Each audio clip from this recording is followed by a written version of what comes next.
All right, so for the second part of day two, we're going to be looking at creating your own custom sketch and then using those sketch-based modeling tools that you learned in the previous video to apply them to that sketch. So in Onshape, we're going to click on Create a Document, and we're going to call this Day 4 Sketch, and then add a dash and your last name. It's going to be important when you turn things in. And then it'll take a few seconds. That's going to load the workspace. A couple things you're going to notice in the workspace, down at the bottom, you'll have the tabs that we talked about, and you'll always have a part studio and an assembly. Part studio is where you create things. Assembly is where you put them together. So maybe you create 3 or 4 parts in a part studio, and then you have maybe another part studio that has 2 or 3 different parts. In the assembly, you can put all those parts together into something and test how they interact with each other and work with each other. So up at the top left-hand corner, under Features, you'll notice there's this thing called Default Geometry. In Default Geometry, you have 4 different components: origin, top, front, and right. Those refer to the 3 planes here, as well as the origin or the center of your drawing here. These are very important. These are what you're going to draw a lot of your sketches and your drawings on, and what you'll use to extrude, rotate, and so on. The origin especially is of particular importance, and you'll see in later videos why.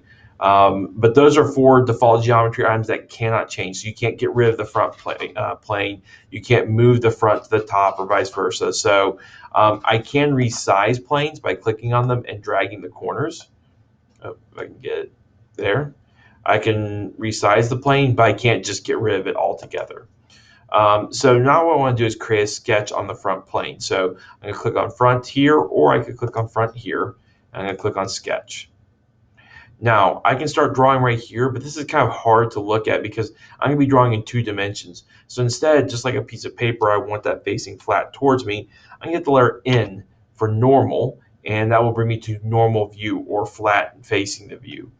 Now I'm going to use the line tool to draw some things. So I'm going to draw a star here. So my star, again, is going to look a little funky, but I apologize for that. I'm just not that great when it comes to free drawing things. So I'm just going to click, and each time I click, it creates a new point. And I'm just going to keep clicking here, and eventually I'll have something resembling a star created. Again, may not be the best in the world. There we go. Now, if it keeps going like this, that means I did not terminate at a point. And you'll notice that right now, there's no shading inside of this particular star. So if I sort of hit escape here, this is not an extrudable object. It will not work. It's not complete. There's an opening right down here.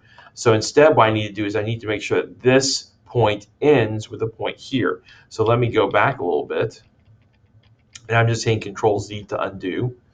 And I'm going to zoom out here. I'm going to draw my star again. This time I'm going to connect it though. By the way, notice that I'm starting at the origin. That is extremely important. If you don't start at the origin, it will make your life very difficult when it comes to doing what we call constraining things, making sure that they fit in the right place. Again, your star doesn't have to be perfect. It just has to be something resembling, or maybe even not resembling, a star. So I'm going to click here one more time. And then this time I'm going to finish on the origin where I started. Now when I click, notice how it all became shaded in a light bluish color. Okay, that means that the object is now complete. It's solid.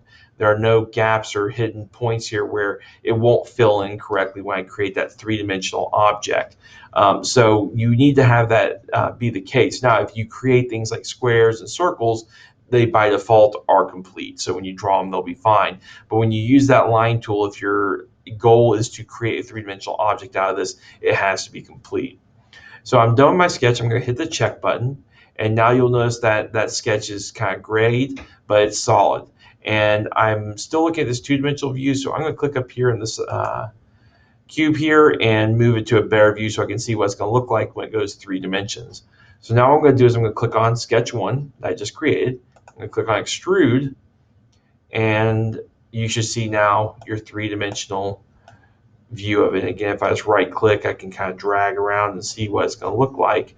But there's my star. If I click on my check, it is now extruded. Now maybe I didn't like that extrusion. I can hit Control-Z and undo it just to get rid of it. Or I could go over here to the feature list, right click, and delete it as well.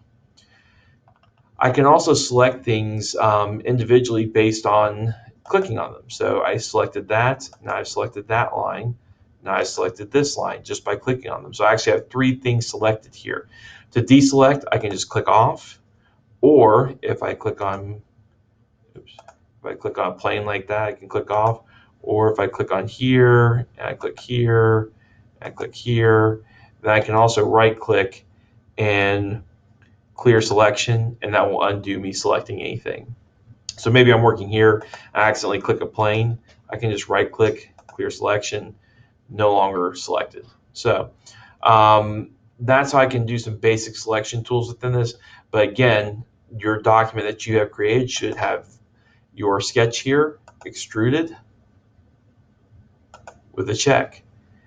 And day 3, you're going to learn how to do some more complex extrusions using geometric shapes.